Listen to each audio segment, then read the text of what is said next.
ఓం నమో వెంకటేశాయ. జ్యోతిష సంకరం ఛానల్కి స్వాగతం. ఈ వీడియోలో ఒక జాతకంలో 11th హౌస్లో ఉండేటువంటి ప్లానెట్స్ యొక్క ఫలితాలు ఎలా ఉంటాయి, లాభస్థానంలో గ్రహాలు ఉన్నట్లయితే అటువంటి గ్రహాలు ముఖ్యంగా తమ మహాదశలో ఎటువంటి ఫలితాలను ఇస్తాయి, శుభ ఫలితాలు ఎటువంటివి ఇస్తాయి, అలాగే సమస్యలు ఎటువంటివి ఇస్తాయి అంటే ఒక వ్యక్తి యొక్క మానసికపరమైనటువంటి స్థితిలో 11th హౌస్లో ఉన్న ప్లానెట్స్ ఎటువంటి ప్రభావాన్ని చూపిస్తాయి అనేది ముఖ్యంగా ఇక్కడ మనం తెలుసుకుందాము.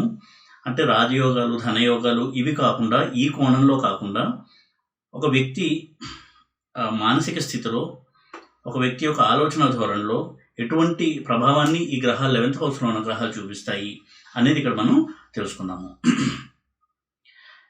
3, 6, 11 ఈ హౌసెస్లో ఎప్పుడు మ్యాలిఫిక్ ప్లానెట్స్ ఉన్నా మంచి ఫలితాలు ఇస్తాయి.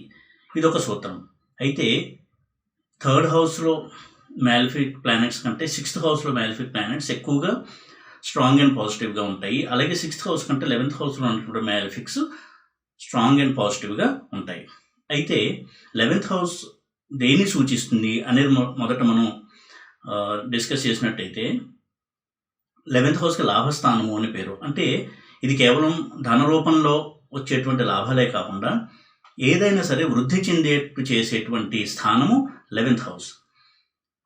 అదేవిధంగా ధనం యొక్క వృద్ధి కూడా తెలియజేసేది 11th హౌసే. అందుకే 11th హౌస్ స్ట్రాంగ్గా ఉన్నటువంటి వ్యక్తులు multiple businesses, multiple sources of income, అంటే ఒక బిజినెస్ నుంచి కాకుండా 2-3 సోర్సుల నుంచి వాళ్ళకి ధనం అనేది వస్తూ ఉండడం అనేది గమనించవచ్చు.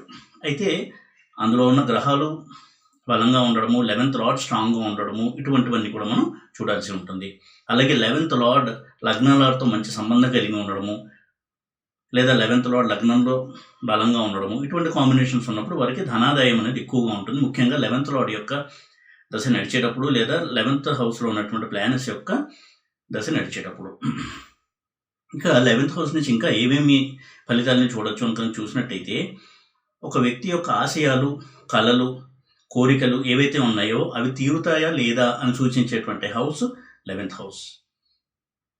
ఆ వ్యక్తికి జీవితాశయాలు ఏవైతే ఉంటాయో, ఏవైతే అతను తన జీవితంలో సాధించాలి అని కోరుకుంటాడో, బలమైనటువంటి కోరికలు ఉంటాయో అటువంటి వాటిని సూచించే house 11th house, house of desires అంటాము. అలాగే ఒక వ్యక్తి యొక్క ఫ్రెండ్ సర్కిల్ ఎలా ఉంటుంది, ఎంత సోషల్ పర్సన్గా ఉంటాడు ఆ వ్యక్తి, తన చుట్టూ ఉండేటువంటి వ్యక్తులు ఎటువంటి వ్యక్తులు ఉంటారు, అలాగే ఒక గ్రూప్ యాక్టివిటీ నిర్వహించడంలో అతని యొక్క ఇంట్రెస్ట్ ఎంతవరకు ఉంటుంది. 11th హౌస్ ఎప్పుడు కూడా టీం వర్క్ని, గ్రూప్ యాక్టివిటీస్ని సూచిస్తూ ఉంటుంది. అంటే ఒక సంస్థ ఉండి వాలంటీర్గా ఆ సంస్థలోని సభ్యులందరూ కార్యక్రమాన్ని చేపట్టడం, ఈ విధంగా ఎప్పుడు కూడా గ్రూప్ని తెలియజేస్తుంది 11th హౌస్. అలాగే ఫ్రెండ్స్ని తెలియజేస్తుంది 7th హౌస్. తనకు ఇతరులతో ఫ్రెండ్షిప్ చేసేటువంటి నేచర్ ఎంత ఉంది, ఎటువంటి ఫ్రెండ్స్ ఉంటారు, ఆ ఫ్రెండ్స్ వల్ల ఇతనికి లాభం ఉంటుందా లేదా సమస్యలు ఉంటాయి, ఇవన్నీ కూడా మనం 11th హౌస్ నుంచి చూడొచ్చు. అదేవిధంగా సెకండ్ మ్యారేజ్ని కూడా సూచించే హౌస్ 11th హౌస్ అని చెప్పొచ్చు. 9th హౌస్, 11th హౌస్ ఈ రెండు కూడా సెకండ్ మ్యారేజ్ని సూచిస్తాయి. అయితే 11th హౌస్ నుంచి చూసేటువంటి మ్యారేజ్ రిజల్ట్స్ ఎలా ఉంటాయని చూసినట్టయితే, ఉదాహరణకి భార్య ఉండగానే వేరే స్త్రీతో సంబంధము, అంటే ఒక స్పౌజ్ ఉండగానే వేరే స్పౌజ్తో రిలేషన్లో ఉండడం, ఇది ఎక్కువగా సూచిస్తుంది 11th house. Extra marital affairs కావచ్చు, ఇటువంటి వాటిని సూచించేటువంటి హౌస్ 11th హౌస్. అయితే ఫస్ట్ హస్బెండ్తో లేదా వైఫ్తో డైవర్స్ అయ్యి మళ్ళీ పెళ్లి చేసుకోవడం అనేది చూడడానికి కూడా 11th హౌస్ని స్టడీ చేయొచ్చు. ఈ విధంగా మ్యారేజ్ రిలేటెడ్ హౌసెస్ని తెలియజేసే హౌస్ 11th హౌస్. అలాగే లవ్ అఫైర్స్ని సూచించే హౌస్ ఈ 11th హౌస్. లవ్ మ్యారేజ్ అనేది సక్సెస్ అవుతుందా లేదా, లవ్ అనేది మ్యారేజ్ దాకా వెళ్తుందా లేదా, అలాగే ఆపోజిట్ సెక్స్తో ఫ్రెండ్షిప్, అంటే అబ్బాయిల విషయంలో అమ్మాయిలతో ఫ్రెండ్షిప్, అమ్మాయిల విషయంలో అబ్బాయిలతో ఫ్రెండ్షిప్ ఎంత ఎక్కువగా ఉంటుంది, దానివల్ల వీళ్ళు ఎటువంటి సమస్యల్ని అనుభవించాల్సి ఉంటుంది, అది వారి జీవితంలో ఎలాంటి ప్రభావం చూపిస్తుంది, ఇవన్నీ కూడా 11th హౌస్ నుంచి మనం చూడాల్సి ఉంటుంది. ఈ విధంగా 11th హౌస్ అనేది ఒక వ్యక్తి జీవితంలో కొన్ని ప్రధానమైనటువంటి అంశాలని తెలియజేసేటువంటి హౌస్. అయితే సూత్రం ఏంటి అంటే 11th హౌస్లో కనుక మ్యాలిఫిక్స్ ఉంటే జాతకుడికి మంచి ఫలితాలని అందిస్తాయి. అయితే ఇక్కడ మంచి అంటే ఏంటి అనేది మనం అర్థం చేసుకోవాల్సి ఉంటుంది. 11th హౌస్ అనేది దుస్థానంగా కూడా చెప్పబడింది. 3rd house, 6th house, 11th house ఇవి కూడా మ్యాలిఫిక్ రిజల్ట్స్ ఇచ్చేటువంటి హౌసెసే. అంటే కొంతవరకు ప్రతికూల ఫలితాలు ఇచ్చేటువంటి స్థానాలుగా చెప్పబడ్డాయి 3rd house, 6th house, 11th house. అందులో 3rd కంటే 6th ఎక్కువ మ్యాలిఫిక్, 6th కంటే 11th మరింత మ్యాలిఫిక్. ఇటువంటి 11th హౌస్ అనేది సఫరింగ్ని, అంటే తను అనుకున్నటువంటి పనిని సాధించడానికి ఆ ప్రయత్నంలో వచ్చే అవరోధాలని, సమస్యల్ని, మానసిక వేదనని వీటన్నిటిని సూచిస్తుంది 11th హౌస్. అందుకే అందులో కనుక మ్యాలిఫిక్ ప్లానెట్స్ ఉన్నట్టయితే వాటిని అన్నిటినీ దాటుకుని గుండె ధైర్యంతో ముందుకు వెళ్ళి తను అనుకున్న ఆశయాన్ని సాధించడానికి 11th హౌస్లో ఉన్నటువంటి పాపగ్రహాలు అంటే మ్యాలిఫిక్ ప్లానెట్స్ హెల్ప్ చేస్తాయి. 11th హౌస్లో శుభగ్రహాల కంటే పాపగ్రహాలే ఎక్కువ బలంగా ఉండి ఆ జాతకుడు యొక్క ఒక ఆశయం ఏదైతే ఉందో అది సిద్ధించడానికి చాలా హెల్ప్ చేస్తాయి జాతకుడికి. ఆ రీజన్తో కూడా 11th హౌస్లో ఉన్నటువంటి ప్లానెట్స్ ఎప్పుడు కూడా మ్యాలిఫిక్ ప్లానెట్స్ అయినట్టయితే మంచి ఫలితాలు ఉంటాయి అని చెప్పడం జరిగింది. ఎందుకంటే ప్రతికూలతల్ని అడ్డుకోవడానికి మ్యాలిఫిక్ ప్లానెట్స్ చాలా స్ట్రాంగ్గా ఉంటాయి. శుభగ్రహాలు కొంత సాఫ్ట్గా ఉంటాయి కాబట్టి ప్రతికూలతల్ని పాపగ్రహాలు ఎదుర్కొన్నంత గట్టిగా ఎదుర్కోలేవు. కాబట్టి 11th హౌస్లో ఇన్ జనరల్ ఒక రూల్గా మ్యాలిఫిక్స్ ఉన్నట్టయితే, పాపగ్రహాలు ఉన్నట్టయితే శుభ ఫలితాలు అందిస్తాయి. అయితే అది కూడా మనము కొంత నిశ్చితంగా పరిశీలించినట్టయితే ఒకవైపు శుభ ఫలితాలు అందిస్తూనే మరోవైపు కొంత ప్రతికూల ఫలితాలను కూడా ఇస్తాయి. ఏ ప్లానెట్ ఉన్నా 11th హౌస్లో మ్యాలిఫిక్స్ కూడా అదేవిధంగా కొంత ప్రతికూలతను కూడా కలిగిస్తాయి. ఒక్కొక్క ప్లానెట్ 11th హౌస్లో ఉండి ఒక్కొక్క రకమైనటువంటి రిజల్ట్ని ఇస్తుంది. అలాగే 11th లార్డ్ స్ట్రెంత్ కూడా చాలా అవసరము. 11th హౌస్ ప్రాపర్టీస్ ఎంతవరకు జాతకుడు అనుభవిస్తాడు అని స్టడీ చేసేటప్పుడు 11th లార్డ్ స్ట్రాంగ్గా ఉండి మంచి రాజయోగంలో ఉండి లగ్నాలతో సంబంధం కలిగి ఉన్నట్టయితే 11th హౌస్ యొక్క పూర్తి ఫలితాన్ని జాతకుడు వీలైనంత వరకు పూర్తి ఫలితాన్ని అందుకోవడానికి జాతకుడికి అవకాశం ఉంటుంది. ఇక 11th హౌస్లో కనుక మ్యాలిఫిక్స్ ఉన్నట్టయితే అతను తన ఆశయ సిద్ధి కోసం ఎంతో కష్టపడి కృషి చేసి చాలా అహర్నిశలు కూడా దాని గురించే పాటుపడుతూ లక్ష్య సాధనని చేరుకుంటాడు, సాధిస్తాడు. అయితే ఇది ఒక పాజిటివ్ సైడ్. ఇక నెగిటివ్ సైడ్ కనుక చూసినట్టయితే ఉదాహరణకి 11th హౌస్లో శని ఉన్నాడు. వీళ్ళు చాలా హార్డ్ వర్క్ చేసేటువంటి వ్యక్తులుగా ఉంటారు. ఏదైనా సరే ఒక టార్గెట్ కనుక పెట్టుకుంటే దాన్ని రీచ్ అవ్వడానికి చాలా కష్టించి పనిచేసి నిజాయితీగా పనిచేసి దాన్ని సాధిస్తారు. అయితే 11th హౌస్లో ఉన్న ప్లానెట్ 5th హౌస్ని చూస్తుంది కాబట్టి ఇక్కడ 5th హౌస్ అనేది దెబ్బతినేటువంటి అవకాశం ఉంటుంది. వారి యొక్క సంతాన స్థానం కావచ్చు, ఎడ్యుకేషన్ కావచ్చు, ఇవన్నీ కూడా కొంతవరకు దెబ్బతినేటువంటి అవకాశం ఉంటుంది 11th హౌస్లో ఉన్నటువంటి మ్యాలిఫిక్స్ వల్ల. ఎందుకంటే డైరెక్ట్ ఆస్పెక్ట్ అనేది 5th హౌస్ మీద ఉంటుంది కాబట్టి కొంత ప్రతికూలతను కలిగిస్తుంది సంతానం విషయంలో.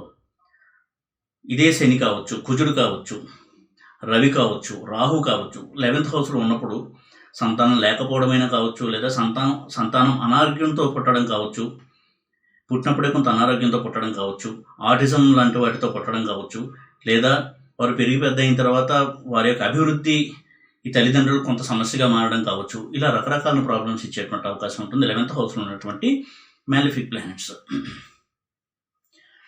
అదే శుభగ్రహాల విషయానికి వచ్చినట్టయితే శుభగ్రహాలు కూడా 11th హౌస్లో ఉన్నప్పుడు, ఉదాహరణకి గురువు 11th హౌస్లో ఉండి అది తన స్వక్షేత్రం కనుక అయినట్టయితే సంతానం విషయంలో అనుకూలమైనటువంటి ఫలితాలను ఇస్తాడు. అయితే అంటే వారికి పుత్ర సంతానం ఉండే అవకాశం ఉంటుంది. కానీ ఆ సంతానంకి ఏదైనా అనారోగ్యం ఉండడం కావచ్చు, లేదా ఆ సంతానం చదువు విషయంలో నిర్లక్ష్యంగా ఉండి తల్లిదండ్రులు కొంత టెన్షన్ని కలిగిస్తూ ఉండడం కావచ్చు. ఇటువంటి ఫలితాలు ఉండేటువంటి ఆస్కారం ఎక్కువగా ఉంటుంది. ప్రతి ప్లానెట్ కూడా 11th హౌస్లో ఉండి తనదైనటువంటి పాజిటివ్ రిజల్ట్ని, నెగిటివ్ రిజల్ట్ని రెండింటిని కూడా అందించేటువంటి అవకాశం ఉంటుంది.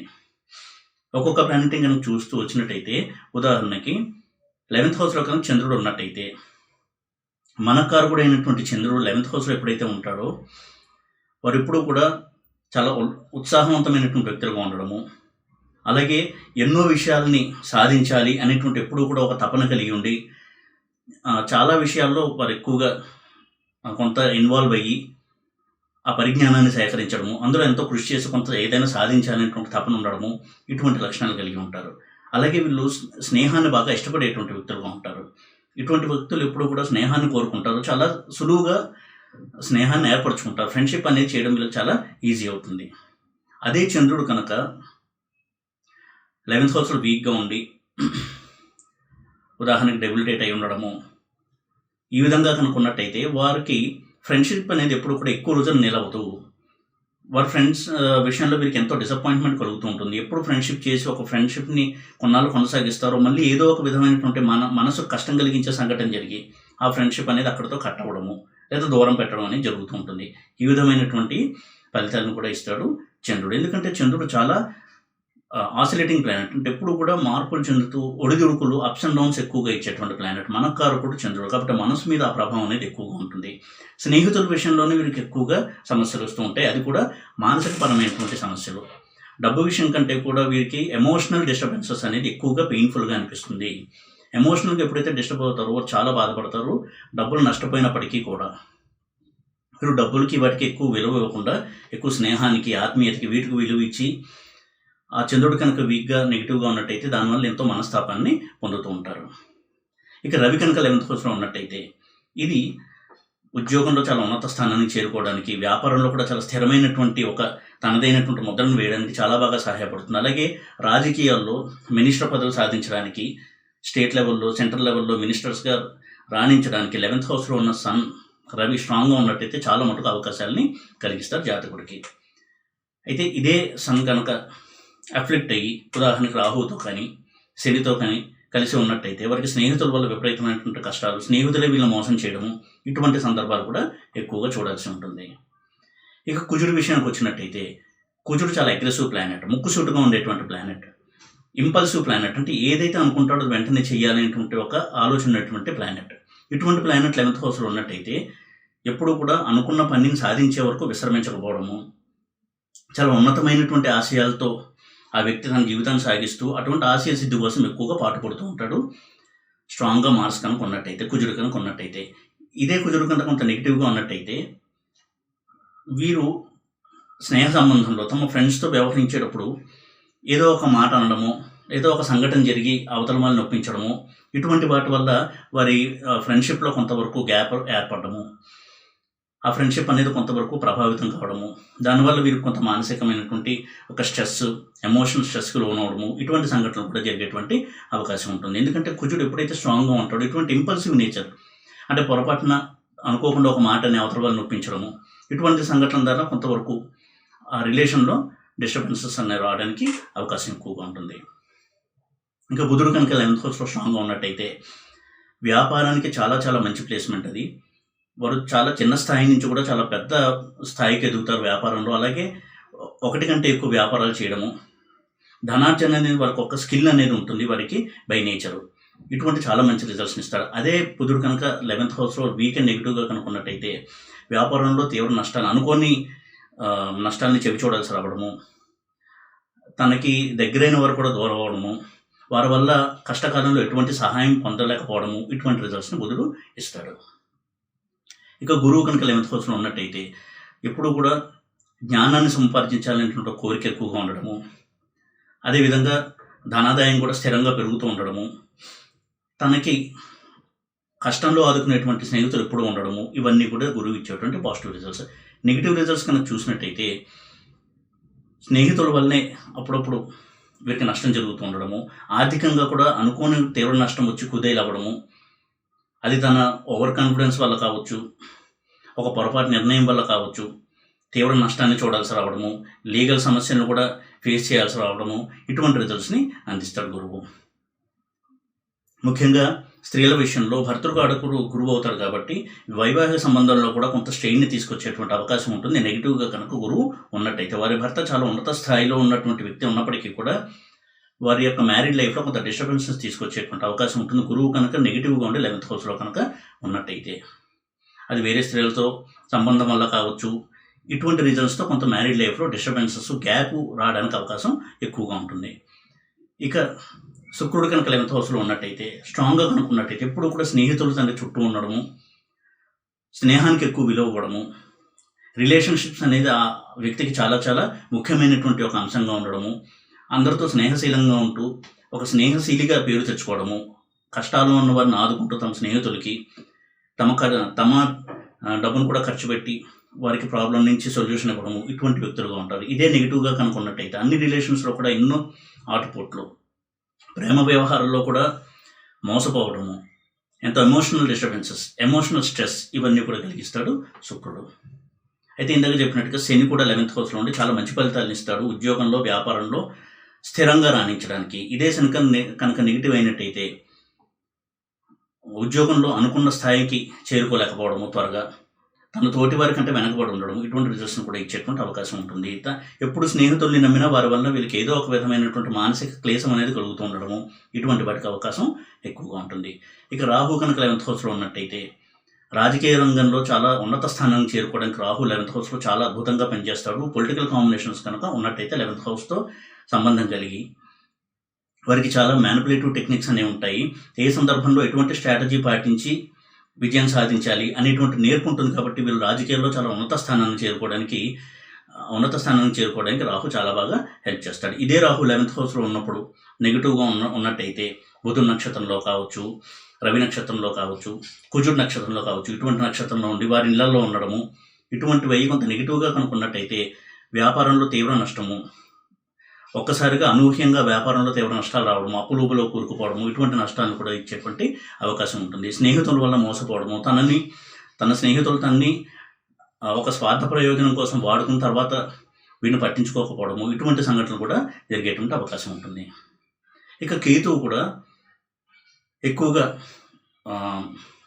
గ్రూప్ యాక్టివిటీస్లో ఇన్వాల్వ్ అవుతూ ఉండడము, చారిటీ, అలాగే రిలీజియస్ ఆర్గనైజేషన్స్ వీటితో ఇన్వాల్వ్ అయ్యి కొన్ని చారిటీ కార్యక్రమాలు, రిలీజియస్ కార్యక్రమాలు ఇవన్నీ కూడా చేపడుతూ ఉండడము, ఇటువంటివన్నీ ఇచ్చేటువంటి అవకాశం ఉంటుంది. ఇది కూడా ధనాదాయాన్ని పెంచడానికి చాలా బాగా సహాయపడేటువంటి ప్లేస్మెంట్ కేతు యొక్క 11th హౌస్ ప్లేస్మెంట్. అయితే ఇది కూడా నెగిటివ్గా ఉన్నప్పుడు కొంత రిలేషన్షిప్స్లో ప్రాబ్లమ్స్ తీసుకొచ్చేటువంటి అవకాశం ఉంటుంది. సమాజంలో తన హోదాను కొంతవరకు దెబ్బతీసేటువంటి సంఘటనలు జరగడము, ఇటువంటి వాటికి అవకాశం ఎక్కువగా ఉంటుంది. కాబట్టి 11th హౌస్లో ఉన్నటువంటి ప్లానెట్ మ్యాలిఫిక్ అయినా బెనిఫిక్ అయినా, అంటే పాపగ్రహమైనా శుభగ్రహం అయినా కానీ ఆ రెండూ కూడా పాజిటివ్ నెగిటివ్ రెండు రిజల్ట్స్ని ఇవ్వడానికి అవకాశం ఉంటుంది. అయితే ఎక్కువగా పాజిటివ్ రిజల్ట్స్ ఇచ్చేటువంటి అవకాశం ఉంటుంది సాధారణంగా. కాబట్టి 11th హౌస్లో ఉన్నటువంటి గ్రహాలు, అందులోనూ మ్యాలిఫిక్ ప్లానెట్స్ ఎక్కువగా జాతకుడికి హ్యాపీనెస్ని ఇచ్చేటువంటి సంఘటనలు ఇస్తాయి కాబట్టి వాటి గురించి ప్రత్యేకంగా చెప్పడం జరిగింది. అయితే ఎప్పుడూ కూడా ఒకటి గుర్తుపెట్టుకో, 11th హౌస్లో ఏదైనా ప్లానెట్ ఉండి ఆ ప్లానెట్ యొక్క దశ కనుక నడుస్తూ ఉన్నట్టయితే చాలా చాలా మంచి రిజల్ట్స్ని అనుభవించడానికి వీలుంటుంది జాతకుడికి. అయితే అది కూడా అఫ్లిక్ట్ అయినట్టయితే దుస్థానాధిపతులతో కలిసి ఉండడము, లేదా నీచ పొంది ఉండడము, అస్తంగత్వం చెంది ఉండడము, ఇటువంటి దోషాలు కనుక్కున్నట్టయితే ఆ విధమైనటువంటి కొంత ప్రతికూల ఫలితాలు కూడా జాతకుడు పొందేటువంటి అవకాశం ఎక్కువగా ఉంటుంది. అలాగే ఎప్పుడు నేను చెప్పేటట్టుగా జైమిని పద్ధతిలో కూడా 11th హౌస్లో కనుక జ్ఞాతికారక ప్లానెట్ ఉన్నా, లేదా 11th హౌస్లో షష్టారూఢం అష్టమారూఢం ఉన్నా, అటువంటి హౌస్లో ఉన్నటువంటి ప్లానెట్ యొక్క మహాదశలో కూడా కొంతవరకు జాతకుడికి ప్రతికూల ఫలితాలు అనుభవించేటువంటి అవకాశం ఎక్కువగా ఉంటుంది. అది మ్యాలిఫిక్ కావచ్చు, బెనిఫిక్ కావచ్చు. అంటే పాపగ్రహం ఉన్నా శుభగ్రహం ఉన్నా ఇటువంటి ఆరూఢాలు కనుక షష్టారూఢము అష్టమారూఢం అయినట్టయితే, ఆ ఇంట్లో ఉండి అందులో కనుక గ్రహం ఉన్నట్టయితే ఆ గ్రహం యొక్క మహాదశలో జాతకుడికి ప్రతికూల ఫలితాలు కూడా ఎక్కువగానే పొందేటువంటి అవకాశం ఉంటుంది. కాబట్టి 11th హౌస్ విషయంలో తొందరపడి ఒక నిర్ణయానికి రాకుండా, అంటే 11th హౌస్లో ప్లానెట్ ఉంది కాబట్టి ఎప్పుడు పాజిటివ్ రిజల్ట్సే ఉంటాయి. ముఖ్యంగా ఆర్థికపరమైనటువంటి నిర్ణయాలు తీసుకునే సమయంలో ఏదైనా ఒక ఇన్వెస్ట్మెంట్ చేయాలి, బిజినెస్ ఎక్స్పాన్షన్ చేయాలి అనేటువంటి ఆలోచన చేసినప్పుడు ఎంతవరకు సేఫ్గా ఉంటుంది మనకి ఇటువంటి రిస్క్ తీసుకోవడం వలన అనేది అనలైజ్ చేయడం అనేది చాలా చాలా ముఖ్యము. ముఖ్యంగా 11th హౌస్ అనేది స్పెక్యులేషన్లో లాభాలు లేక నష్టాలను సూచించే హౌస్ కాబట్టి స్పెక్యులేషన్ చేసేటువంటి వారు 11th హౌస్ కనుక నెగిటివ్గా ఉండి అందులో ఉన్నటువంటి ప్లానెట్ కూడా నెగిటివ్గా ఉన్నట్టయితే స్పెక్యులేషన్ విషయంలో తీవ్రమైనటువంటి రిస్క్ని తీసుకోకుండా సేఫ్గా ఉంటూ తమ బిజినెస్ని చేసుకుంటూ ఉన్నట్టయితే వీలైనంత వరకు నష్టం అనేది తక్కువ స్థాయిలో ఉంటుంది. కాబట్టి ఈ విషయాన్ని ఎప్పుడు కూడా గుర్తుపెట్టుకోవాలి. స్పెక్యులేషన్ చేసేటువంటి వారు 5th హౌస్ని 11th హౌస్ని చాలా నిశ్చితంగా పరిశీలించి ఆ బలాబలాలను అంచనా వేసి కొంతవరకు సేఫ్గా కనుక ఇన్వెస్ట్మెంట్ చేసినట్టయితే ఎక్కువగా నష్టాలని కొని తెచ్చుకోకుండా ఉన్నటువంటి పరిస్థితి ఉంటుంది. కాబట్టి 11th హౌస్ విషయంలో తొందరపడి ఎప్పుడూ మంచి రిజల్ట్సే ఉంటాయి అని ఒక నిర్ణయానికి రాకుండా ఎంతవరకు పాజిటివ్ ఎంతవరకు నెగిటివ్ రిజల్ట్స్ ఉంటాయి పాజిటివ్ రిజల్ట్స్, నెగిటివ్ రిజల్ట్స్ రెండింటి బలాన్ని కూడా మనం అంచనా వేసి అప్పుడే తగు నిర్ణయం చేసుకోవడం వల్ల వీలైనంత వరకు ఈ ఎమోషనల్ డిస్టర్బెన్సెస్, అలాగే ఫినాన్షియల్ డిస్టర్బెన్సెస్ అంటే ఆర్థిక సంబంధమైనటువంటి ఒడిదుడుకులు, మానసికమైనటువంటి సంఘర్షణ లేకుండా జాతకుడు తనను తాను రక్షించుకోవడానికి వీలవుతుంది. ఈ వీడియో కనుక మీకు నచ్చినట్టయితే లైక్ చేసి, షేర్ చేసి, సబ్స్క్రైబ్ చేయండి. ఓం నమో వెంకటేశాయ.